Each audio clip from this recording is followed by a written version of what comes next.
Ukraine रूस की जंग में एक बार फिर कुछ ऐसा होने जा रहा है जिससे रूस इस जंग को विनाश की दिशा में मोड़ने की तैयारी करने लगा है। दरअसल स्टॉर्म शैडो क्रूज मिसाइल के बाद यूक्रेन को जर्मनी से टॉरस मिसाइल मिलने जा रही है, लेकिन इसके पहले ही क्रीमिया से लगे कर्च ब्रिज पर उठे बारूदी धुएं ने माहौल को गर्मा दिया है। अब सवाल यह है कि आखिर इतने सुरक्षित ब्रिज पर ऐसा क्या हुआ जो ब्रिज को बंद करना पड़ा, और जर्मन मिसाइल से विनाश का क्या है ताल्लुक, देखिए इस रिपोर्ट में। क्रीमिया को रूस से जोड़ने वाला ये वही कर्च ब्रिज है जिस पर इस जंग के दौरान भीषण हमला हो चुका है, और अब ये ब्रिज एक बार फिर रूस ने बंद कर दिया है। कारण है यही धुआं जो उठ रहा है, लेकिन रूस का दावा है कि कोई हमला नहीं हुआ।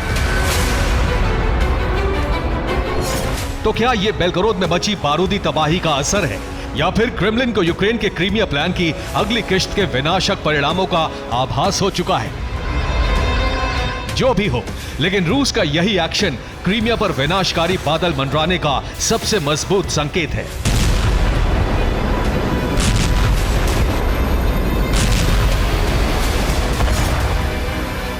तो क्या क्रीमिया पर फाइनल अटैक होने वाला है? क्या यूक्रेन का बारूदी ब्लूप्रिंट रूस के पास है, या फिर क्या यूक्रेन ने रूस के लिए धमकी जारी कर दी है? इन तमाम सवालों की पृष्ठभूमि में कर्च ब्रिज पर रूस का एक्शन है, लेकिन इस एक्शन के पीछे जो कारण है उन्हें रूस ने साफ नहीं किया है। इसलिए अटकलों का दौर शुरू हो चुका है। लेकिन अटकलों से अलग अनुमान एक ऐसी चौंकाने वाली स्थिति का भी है जो यूक्रेन रूस के वॉर जोन में बन रही है, और यह स्थिति है यूक्रेन की बढ़ती ताकत और यूक्रेन के बारूदी प्रहार का बढ़ता दायरा। इसके दायरे से आप सभी वाकिफ हैं, क्रीमिया और बेलगोरोद, लेकिन बढ़ती ताकत के बारे में जानेंगे तो आप हैरान रह जाएंगे। यूक्रेन की बढ़ी हुई ताकत का राज है क्रूज मिसाइल्स। आपने बिल्कुल सही सुना, यूक्रेन को रूस के खिलाफ ताकतवर बनाने के लिए क्रूज मिसाइल्स की सप्लाई शुरू हो चुकी है, जिसमें खेप ब्रिटेन ने स्टॉर्म शैडो के रूप में पहुंचाई है, और यूक्रेनी एयरफोर्स इस मिसाइल को लुहांस्क के 2 शहरों पर इस्तेमाल भी कर चुकी है, जिसके रशियन डिफेंस सिस्टम के इंटरसेप्ट ना होने पर कीव के हौसले बुलंद हैं। और अब इस हौसले को उड़ान दी है जर्मनी ने, जिसने और घातक प्रक्षेपास्त्र यूक्रेन को देने का ऐलान कर दिया है। जर्मनी से मिलने वाले ये प्रक्षेपास्त्र हैं टॉरस क्रूज मिसाइल।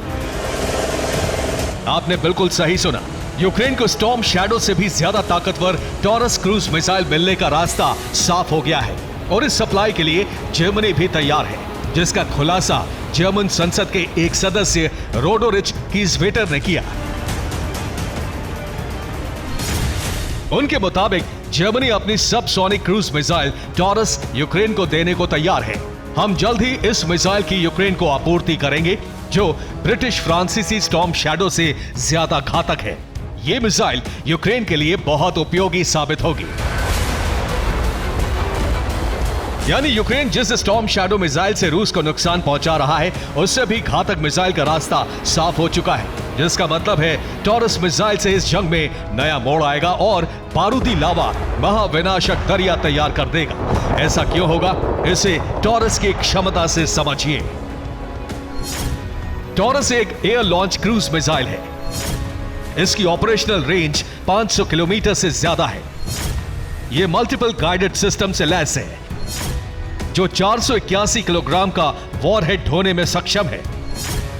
इस मिसाइल की टेक्नोलॉजी टारगेट के रास्ते में आने वाले बैरियर को चकमा दे सकती है।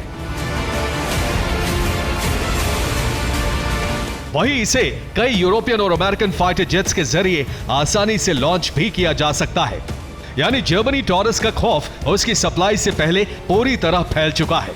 हालांकि क्रीमिया रूस को जोड़ने वाले कर्च ब्रिज को बंद करने का इस सप्लाई से कोई गहरा ताल्लुक नहीं है, लेकिन जर्मनी के इस ऐलान के बाद कीव से हुए एक और ऐलान के साथ ही ब्रिज पर बारूदी धुआं उठना बता रहा है कि फाइनल अटैक का टारगेट क्रीमिया भी हो सकता है। अब सवाल यह है कि क्या कर्च ब्रिज पर उठते धुएं के पीछे यूक्रेन के हाथ होने का यह कोई संकेत है? क्या क्रीमिया पर फाइनल प्रहार की शुरुआत यहीं से होती है? ये सवाल इसलिए भी क्योंकि रूस की सुरक्षा में महफूज कर्च ब्रिज पर ये दूसरी बार मंडराया संकट है। तो क्या यूक्रेन ने रूसी घेरा तोड़ दिया?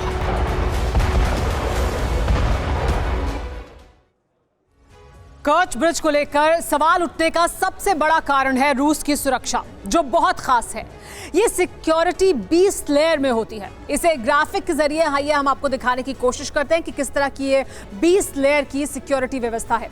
इस पुल की सुरक्षा के लिए आसमान से पहरेदारी एक सैटेलाइट के जरिए होती है। पुल की पहरेदारी में हथियारों से लेकर लैस सुखोई 30 फाइटर जेट तैनात रहते हैं। एक डेडिकेटेड रडार स्टेशन पुल की सुरक्षा के लिए ही बना हुआ है। Dedicated S-400 air defence system से पुल की सुरक्षा की जाती है। इसके साथ ही सुरक्षा के लिए एंटी सबमरीन सर्विलांस सिस्टम भी तैनात है। एयर अटैक रोकने के लिए एंटी एयरक्राफ्ट मिसाइल लगाई गई है। ट्रक माउंटेड रॉकेट सिस्टम भी पुल की सुरक्षा में तैनात रहता है। सुरक्षा के लिए शोल्डर माउंटेड रॉकेट भी तैनात हैं। इतना ही नहीं, इसके लिए सरफेस टू एयर मिसाइल भी 24 घंटे तैनात रहती है और पुल पर जगह जगह वॉच टावर भी मौजूद हैं। अब बारी आती है समंदर के रास्ते निगरानी की, तो इसके लिए बाकायदा एक युद्धपोत तैनात है। जगह जगह सोनार सिस्टम लगे हैं जो पनडुब्बी का पता लगाते हैं। सुरक्षा के लिए 24 घंटे पुल के नीचे गोताखोर मरीन कमांडो की ड्यूटी होती है। सिर्फ यही नहीं, पुल के आसपास ट्रेंड डॉल्फिन्स भी रखी गई हैं और फिर कोस्टल मिसाइल भी तैनात रहती है। अब आप ये समझ सकते हैं कि पुतिन के लिए इस पुल की क्या अहमियत थी, लेकिन एक बार फिर धुआं उठा और पुल बंद हो गया।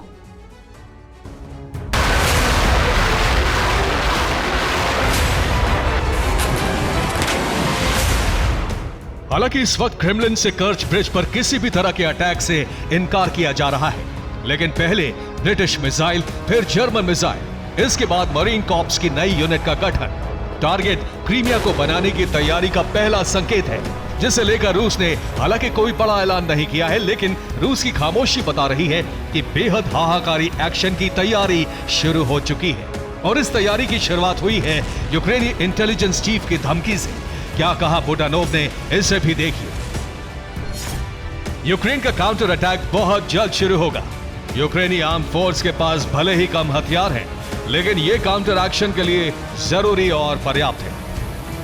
अब जाहिर है कि जो यूक्रेन बेलगरोद में अटैक से इनकार कर चुका है, उसके लिए काउंटर अटैक का केंद्र क्रीमिया ही होगा, जिसके संकेत रूस के डिफेंसिव एक्शन की शुरुआत से मिल रहे हैं। मतलब साफ है कि यूक्रेन को क्रूज मिसाइल से ताकत मिल रही है और इस ताकत का इस्तेमाल यूक्रेनी फोर्स युद्ध को विनाश की तरफ ले जाने में कर रही है।